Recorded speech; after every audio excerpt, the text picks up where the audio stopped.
आयुक्तालय कॉलेज शिक्षा राजस्थान जयपुर के ज्ञान सुधा यूट्यूब चैनल पर मैं डॉक्टर दिलीप कुमार राठौड़, सहायक आचार्य वनस्पति शास्त्र, राजकीय महाविद्यालय बूंदी, स्वागत करता हूं।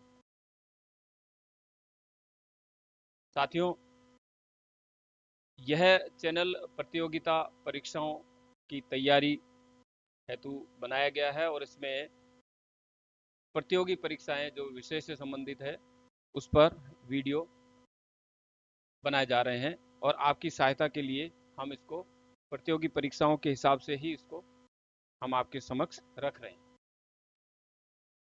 पिछला लेक्चर जो है वो प्रकाश संश्लेषण में जो प्रकाशिक अभिक्रिया है, लाइट रिएक्शन, उस पर चर्चा की थी। उसके एक पार्ट पे हमने चर्चा की और आज के वीडियो में लाइट रिएक्शन के को हमने दो पार्ट में डिवाइड किया, तो उसके सेकंड पार्ट पे हम चर्चा करेंगे।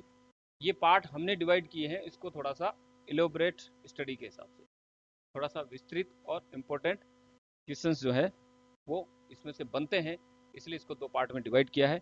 तो आइए आज हम इसके लाइट रिएक्शन पे ही इसके अगले भाग पर चर्चा करते हैं। तो लाइट रिएक्शन में हमने हिल रिएक्शन के बारे में चर्चा की, हमने इसके बारे में समझा, रेड ड्रॉप इफेक्ट क्या होता है, हमें इसके बारे में भी हमने पढ़ा, एमर्सन एनहांसमेंट इफेक्ट के बारे में हमने पढ़ा, फोटोसिस्टम फर्स्ट और सेकंड जो है ये कैसे एस्टैब्लिश होते हैं इस पर हमने चर्चा की, रिएक्शन सेंटर क्या होते हैं उसके बारे में देखा। आज के इस लेक्चर में हम इससे आगे चलते हैं और इलेक्ट्रॉन ट्रांसपोर्ट चेन जो है उसके बारे में, एसिमिलेटरी पावर, देन फोटोफॉस्फोराइलेशन जो है और उसके टाइप्स क्या हैं, और इसके अलावा जो संबंधित प्रश्न जो है वो प्रतियोगी परीक्षाओं में जो पूछे जाते हैं वो किस प्रकार के होते हैं और उस पर हम डिस्कस करेंगे। तो नेक्स्ट चलते हैं हम इलेक्ट्रॉन ट्रांसपोर्ट चेन।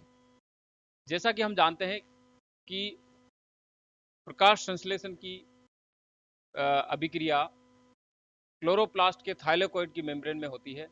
तो यहाँ पर ये मेम्ब्रेन जो है थाइलेकोइड की एक सिंगल मेम्ब्रेन है और इस मेम्ब्रेन में फोटोसिस्टम फर्स्ट, फोटोसिस्टम सेकेंड और एटीपी सिंथेज जो है वो यहाँ पर उपस्थित है।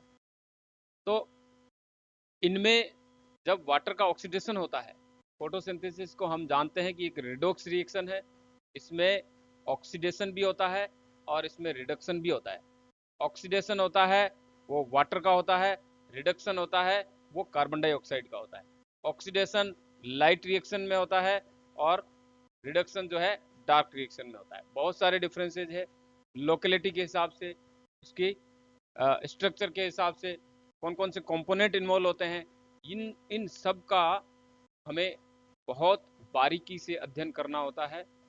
प्रश्न जो है वो किसी भी तरह से पूछा जा सकता है।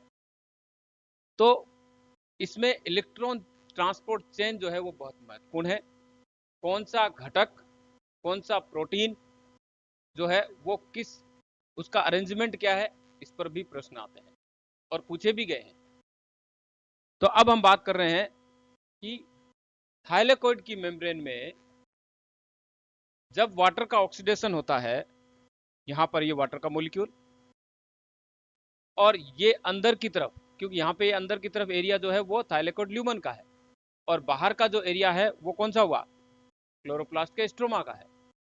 तो ल्यूमन की ओर फोटोसिस्टम सेकेंड पर जब लाइट की प्रेजेंस में वाटर के मॉलिक्यूल ऑक्सीडाइज होंगे तो उस समय ऑक्सीजन इवोल्व होती है और प्रोटॉन निकलते हैं।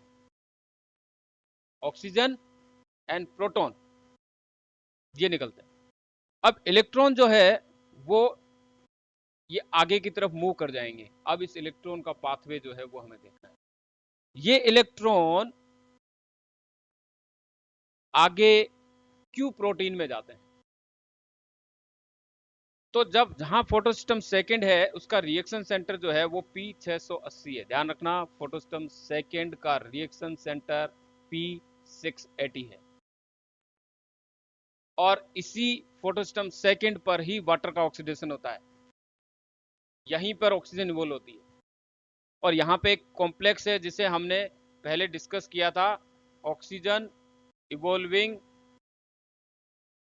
Complex, OEC। इसमें जो है वो मैंगनीज मैंगनीज के 4 एटम पाए जाते हैं। तो इलेक्ट्रॉन आगे जब मूव करेंगे एक एक इलेक्ट्रॉन, तो सबसे पहले ये इलेक्ट्रॉन मूव करेंगे क्यू प्रोटीन में। क्यू के भी 2 पार्ट होते हैं, Q A and Q B. तो बी से ए से ट्रांसफर होता हुआ क्यू प्रोटीन से ट्रांसफर होता हुआ ये ट्रांसफर होगा प्लास्टोक्यूनोन को। कहा जाएगा? प्लास्टोक्यूनोन को। तो अब हमें ये देखना है कि पी क्यू से PQH2 क्यों बना। क्वेश्चन आते हैं।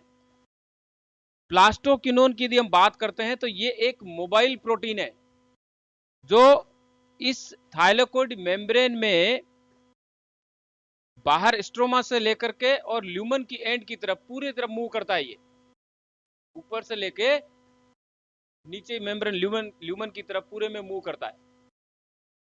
ये है प्लास्टोक्यूनोन। लेकिन प्लास्टोक्यूनोन फॉर्म में ये मूव नहीं करेगा। ये मूव तभी करेगा जब इस प्लास्टोक्यूनोन के साथ में 2 प्रोटॉन जो है वो अटैच होकर के प्लास्टोक्यूनोल बनाएंगे। देन ये मूव करता हुआ ये नीचे की तरफ आकर के और यहां से फिर ये प्रोटॉन जो है ये ल्यूमन में भेज देगा। तो यहां एक क्यू साइकिल चलता है जिसको हेरोल्ड ने दिया था, क्यू साइकिल।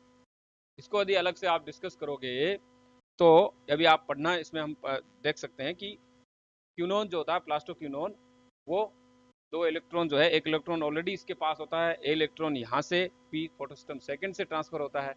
2 इलेक्ट्रॉन उसको बैलेंस करने के लिए 2 प्रोटॉन जो है वो यहाँ से लेगा, कहाँ से? स्ट्रोमा से। और देन ये प्लास्टोक्यूनोल में कन्वर्ट होगा और प्लास्टोक्यूनोल यहाँ पे आकर के प्रोटॉन को ल्यूमन में एंटर करा देगा।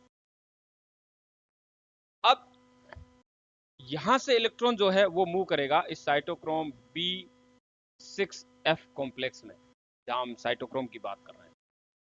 सीक्वेंस को ध्यान रखना बहुत जरूरी है। यहां से इलेक्ट्रॉन ट्रांसपोर्ट होता हुआ ये एक दूसरा मोबाइल प्रोटीन होता है, वो साइटोक्रोम। यह है प्लास्टोसाइनिन, दूसरा मोबाइल प्रोटीन प्लास्टोसाइनिन। यहां पे ये इसको इलेक्ट्रॉन यहां ट्रांसफर हो जाए। तो 2 मोबाइल प्रोटीन है इसमें, एक प्लास्टोक्यूनोन, एक है प्लास्टोसाइनिन। दोनों में डिफरेंस क्या है ये हमें देखना है। प्लास्टोक्यूनोन जो है वो पूरी मेम्ब्रेन में ऊपर से नीचे तक मूव करता है, लेकिन प्लास्टोसाइनिन जो है वो मेम्ब्रेन में ऊपर नीचे मूव नहीं कर सकता, ट्रांसफर मूव करेगा। यानी कि साइटोक्रोम बी कॉम्प्लेक्स से लेकर के फोटोसिस्टम फर्स्ट के बीच आपस में, यहां से ये डिफरेंस है इसमें। अब यहां से इलेक्ट्रॉन जो है वो फोटोसिस्टम फर्स्ट में आएगा, उसके रिएक्शन सेंटर में आएगा, जिसे हम कहते हैं P700। तो ये फोटोसिस्टम फर्स्ट का रिएक्शन सेंटर है P700। यहां तक आते आते इसका पोटेंशियल जो है डाउन हो जाता है।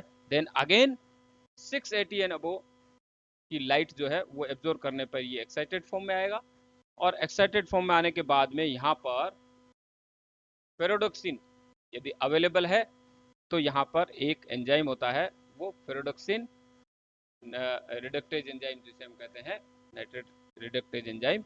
उसकी प्रेजेंस में ये NADP को इलेक्ट्रॉन प्रोवाइड कर देता है और 2 इलेक्ट्रॉन देन यहाँ पर NADPH एनर्जी मॉलिक्यूल का प्रोडक्शन हो जाता है। तो यहां से जो इलेक्ट्रॉन वाटर से निकला था वो यहां से मूव होता हुआ ये फोटोसिस्टम फर्स्ट से निकलता हुआ ये कहां पहुंचा?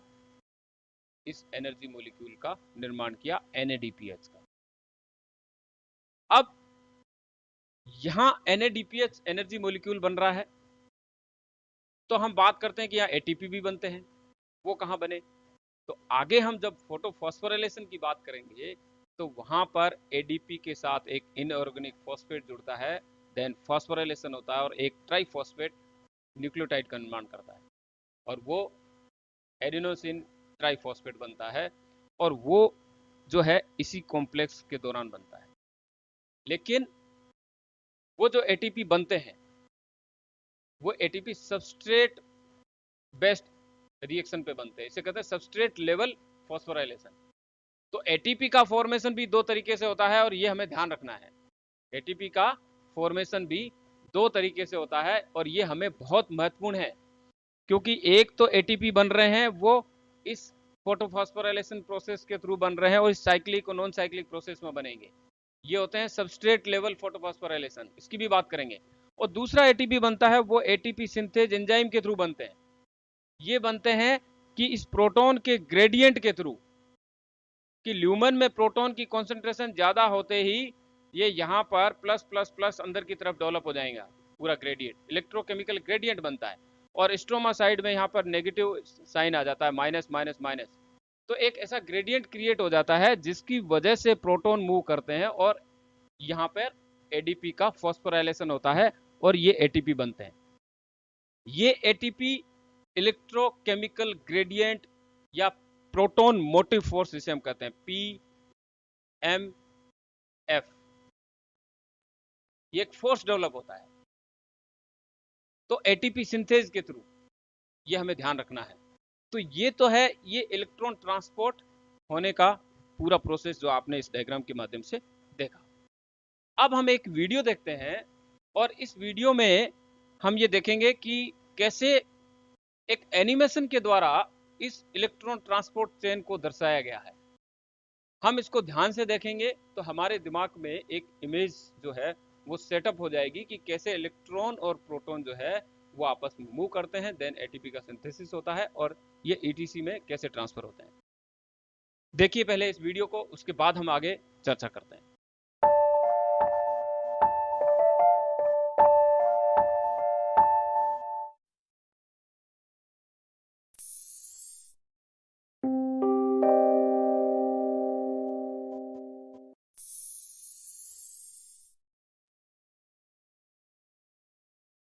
The process of photosynthesis produces ATP from ADP and PI by using the energy from light to excite electrons that are passed along an electron transport chain. Coupled with the transfer of electrons is the pumping of hydrogen ions and the splitting of water molecules. The following complexes are found in the photosynthesis electron transport chain: photosystem II, cytochrome B6F, photosystem I, ferredoxin NADP reductase, and the complex that makes ATP, ATP synthase. In addition to the complexes, 3 mobile carriers are also involved: plastoquinone QB, plastocyanin, and ferredoxin. Other key components include photons, chlorophyll molecules, protons, water, molecular oxygen, NADP, and the electrons to form NADPH, and ADP and PI, which combine to form ATP. Photosynthesis occurs in the chloroplasts of plants and algae. The process is also found in single-cell organisms, such as cyanobacteria, that do not have chloroplasts. Like its mitochondrial counterpart, the chloroplast electron transport chain consists of several protein complexes and mobile electron carriers. First, a photon of light hits a chlorophyll molecule surrounding the photosystem II complex. This creates resonance energy that is transferred through neighboring chlorophyll molecules. When this energy reaches the reaction center embedded in photosystem II, an electron is released. The reaction center chlorophyll contains electrons that can be transferred when excited. 1 photon is needed to excite each of the electrons in this chlorophyll. Once excited, 2 electrons are transferred to plastoquinone QB, the first mobile carrier. In addition to the 2 electrons, QB also picks up 2 protons from the stroma. The 2 electrons lost from photosystem II are replaced by the splitting of water molecules. Water splitting also releases hydrogen ions into the lumen. This contributes to a hydrogen ion gradient similar to the one created by mitochondrial electron transport. After 2 water molecules have been split, 1 molecule of molecular oxygen is created.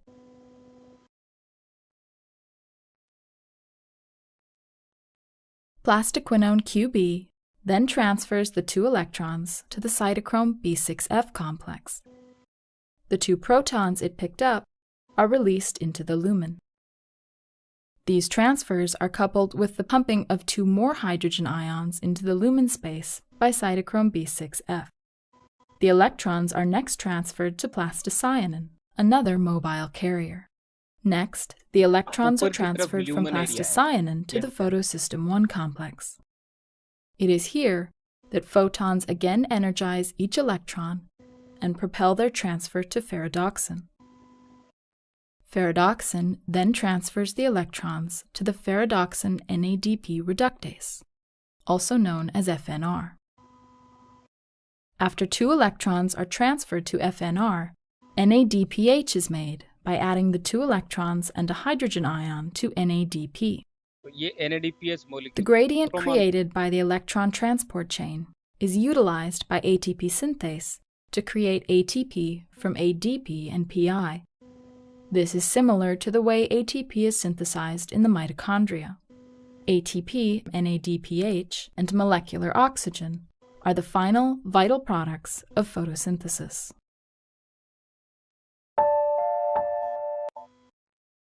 तो ये जो animated video था जिसमें हमने देखा कि किस तरह से वाटर का मॉलिक्यूल टूटता है और इलेक्ट्रॉन और प्रोटॉन जो है वो ट्रांसपोर्ट करते हैं और उस इलेक्ट्रॉन से NADPH का फॉर्मेशन होता है।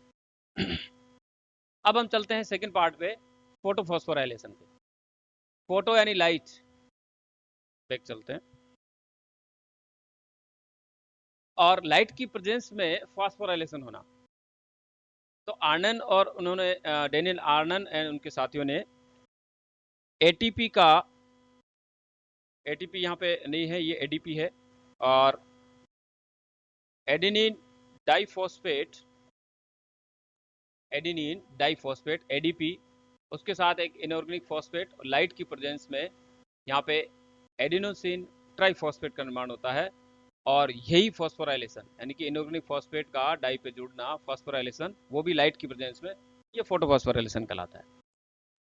3 टाइप है इसके, नॉन साइक्लिक, साइक्लिक और सूडो साइक्लिक। 2 मुख्य नॉन साइक्लिक और साइक्लिक की हम बात करेंगे। अब यहाँ पे हमें ये सबसे पहला हम देख लेते हैं इसमें नेक्स्ट नॉन साइक्लिक पे। अभी जो इलेक्ट्रॉन ट्रांसपोर्ट की जो चेन हमने देखी थी जिसमें जो एंटीना कॉम्प्लेक्स सेकंड जो है यानी फोटोसिस्टम सेकंड की हम बात कर रहे हैं, जिसका रिएक्शन सेंटर जो है वो P680 है। यहाँ से जो इलेक्ट्रॉन निकलता है, क्योंकि हमने देखा यहाँ पे ही वाटर का ऑक्सीडेशन हो रहा है, ठीक है, ऑक्सीजन नहीं निकल रही है, प्रोटॉन निकल रहे हैं और ये इलेक्ट्रॉन ट्रांसपोर्ट हो रहे हैं। और यहाँ से इलेक्ट्रॉन ट्रांसपोर्ट होते हुए pheophytin, first electron acceptor of photosystem second, ठीक है, यहाँ से ये क्यूनोन प्रोटीन से होता हुआ प्लास्टोक्यूनोन से साइटोक्रोम बी कॉम्प्लेक्स, और यहाँ से होता हुआ ये देन P700 में आएगा। और वही सेम जो अभी हमने देखा था कि वहाँ से ये कई इंटरमीडिएट्स के थ्रू होता हुआ, इंटरमीडिएट्स में बहुत सारे होते हैं, A0, A1 के, ये फिलोक्यूनोन होता है, आयरन सल्फर प्रोटीन होते हैं, क्वेश्चन आता है आयरन सल्फर प्रोटीन पे, ठीक है, कि फोटोसिस्टम फर्स्ट से इलेक्ट्रॉन जो है उसके बाद में कौन सा इंटरमीडिएट होता है, निम्न में से कौन सा इंटरमीडिएट जो है ये उसमें उपस्थित होता है। डायरेक्ट फेरोडक्सिन को नहीं जा रहा है, इसके बीच में बहुत सारे इंटरमीडिएट है। यदि इनमें इसका कोई नाम है तो आयरन सल्फर पे प्रोटीन पे क्वेश्चन आता है, यदि वो है तो फेरोडक्सिन से पहले आयरन सल्फर है, इस पर हमको ध्यान रखना है। देन फेरोडक्सिन पे जाता है और लास्ट में ये NADPH का फॉर्मेशन करता है, जो कि आगे कार्बन डाइऑक्साइड के रिडक्शन में चले जाता है। अब बात जो हम कर रहे हैं कि यहाँ से इलेक्ट्रॉन निकला और ये इलेक्ट्रॉन निकल करके यहाँ पे एक एनर्जी मॉलिक्यूल का रिडक्शन कर देता है, तो इलेक्ट्रॉन फोटोसिस्टम सेकंड से निकला हुआ वापस नहीं आता है, इसलिए इसको नॉन साइक्लिक कहते हैं। अब फास्फोराइलेशन कहाँ हुआ लाइट की प्रेजेंस में, वो हमें देखना है। एक्चुअल में जब साइटोक्रोम बी कॉम्प्लेक्स में इलेक्ट्रॉन मूव करता है तो उस समय साइटोक्रोम बी और साइटोक्रोम एफ के बीच में जो इलेक्ट्रॉन वोल्ट का डिफरेंस होता है वो -0.32 इलेक्ट्रॉन वोल्ट या उससे ज़्यादा होता है। तो वहाँ पे इस डिफरेंस पे वो एनर्जी पर्याप्त होती है कि एक एडीपी पर इनऑर्गेनिक फॉस्फेट को अटैच करने, और यहाँ पे एटीपी का फॉर्मेशन होता है। तो ये जो एटीपी का फॉर्मेशन हो रहा है ये सबस्ट्रेट लेवल फोटोफॉस्फोराइलेशन कहलाता है। यहाँ कोई एंजाइम जो है वो एटीपी सिंथेसिस वगैरह या प्रोटॉन मोटिव फोर्स के आधार पे या इलेक्ट्रोकेमिकल ग्रेडियंट के बेस पे एटीपी का सिंथेसिस नहीं हो रहा है। तो ये सिंथेसिस जो कहलाता है वो सबस्ट्रेट लेवल फोटोफॉस्फोराइलेशन। और ये जो साइकिल है, क्योंकि वापस नहीं आता है इलेक्ट्रॉन फोटोस्टम सेकंड में, इसलिए इसको नॉन साइक्लिक फोटोफॉस्फोराइलेशन कहते हैं। अब चूंकि एटीपी का सिंथेसिस हो रहा है और एनएडीपीएस भी बन रहे हैं, तो नॉन साइक्लिक फोटोफॉस्फोराइलेशन ऐसा है जिसमें एटीपी और एनएडीपीएस दोनों टाइप के एनर्जी मॉलिक्यूल का प्रोडक्शन होता है। और जहां हम साइक्लिक की बात करेंगे तो साइक्लिक में जब फोटोसिस्टम फर्स्ट के रिएक्शन सेंटर P700 पर इलेक्ट्रॉन निकल के ये इलेक्ट्रॉन यहाँ पे डायरेक्ट, यदि प्रोडक्शन एनएडीपीएच अवेलेबल नहीं है तो सीधा वो कहाँ जाएगा, साइटोक्रोम बी कॉम्प्लेक्स में आएगा। तो साइटोक्रोम बी कॉम्प्लेक्स में आएगा तो यहाँ पर एनर्जी लेवल जो होता है वो बहुत हाई होता है। तो दो एटीपी का फॉर्मेशन करता है, वो भी सबस्ट्रेट लेवल, तो एक यहाँ पे और देन एक साइटोक्रोम बी से एफ कॉम्प्लेक्स के बीच में। तो दो एटीपी का फॉर्मेशन जो है तो करता है। तो फोटो इसे हम कहते हैं साइक्लिक, क्योंकि P700 से निकला हुआ इलेक्ट्रॉन घूम करके वापस P700 रिएक्शन सेंटर में आ जाता है, तो वो घूमता रहता है, इसलिए इसको साइक्लिक कहते हैं। और इसमें केवल एटीपी का सिंथेसिस होता है, एनएडीपीएच नहीं बनते हैं। अब मेजर डिफरेंस जो है वो दोनों में आप देख लीजिए। अभी हम पूरा आप खुद इसको देख सकते हैं कि साइक्लिक में केवल फोटो सिस्टम फर्स्ट इन्वॉल्व होता है, इसमें दोनों इन्वॉल्व होते हैं। और साइक्लिक में रिएक्शन सेंटर P700, इसमें रिएक्शन सेंटर जो है वो P680 होता है। यहाँ पे इलेक्ट्रॉन जो है वो रिलीज होकर के वापस बैक में आ जाता है साइक्लिक में, इसमें वापस नहीं आता, एनएडीपीएच में चला जाता है। फोटोसिस्टम फर्स्ट में वाटर का फोटोलाइसिस नहीं होता है, ये हम जानते हैं कि फोटोसिस्टम सेकंड पे ही होता है। वाटर के मॉलिक्यूल जो है वो ऑक्सीडाइज होते हैं, तो फोटोसिस्टम सेकंड पे होता है।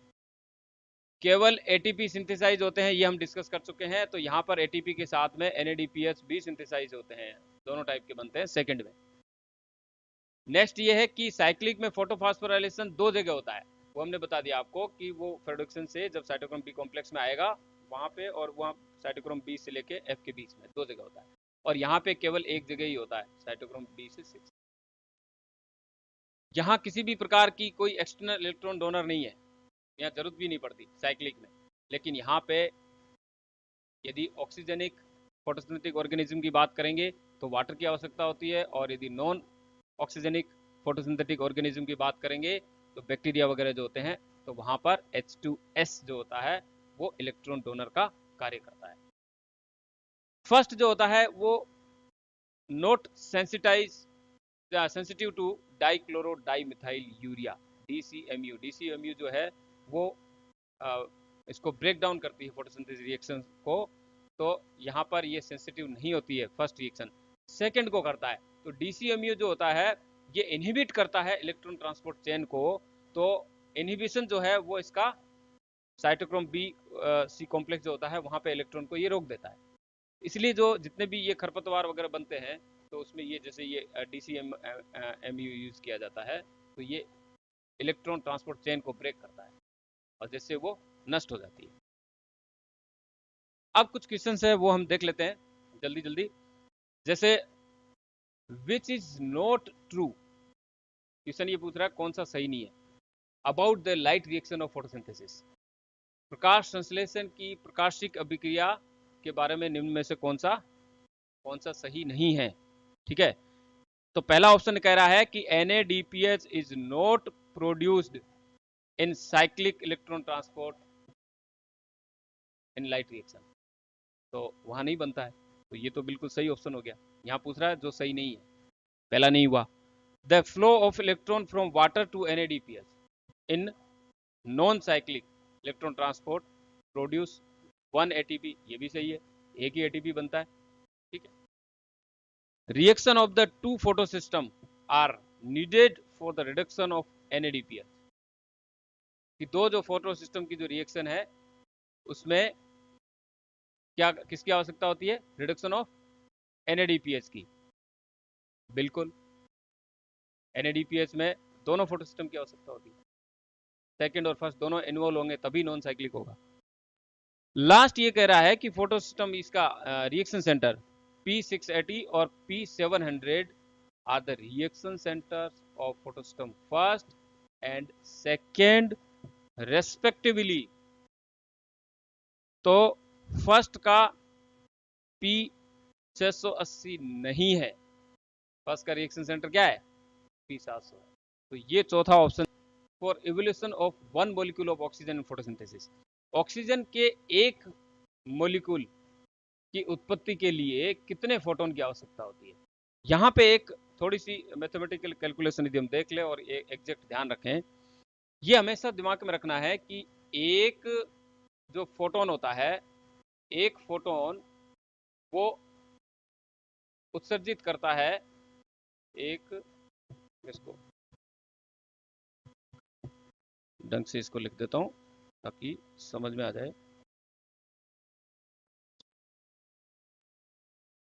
एक फोटोन ये एक इलेक्ट्रॉन को उत्सर्जित करता है, एक फोटोन एक इलेक्ट्रॉन को उत्सर्जित करता है, ठीक है। और 4 फोटोन जो है ये मिलके 4 इलेक्ट्रॉन को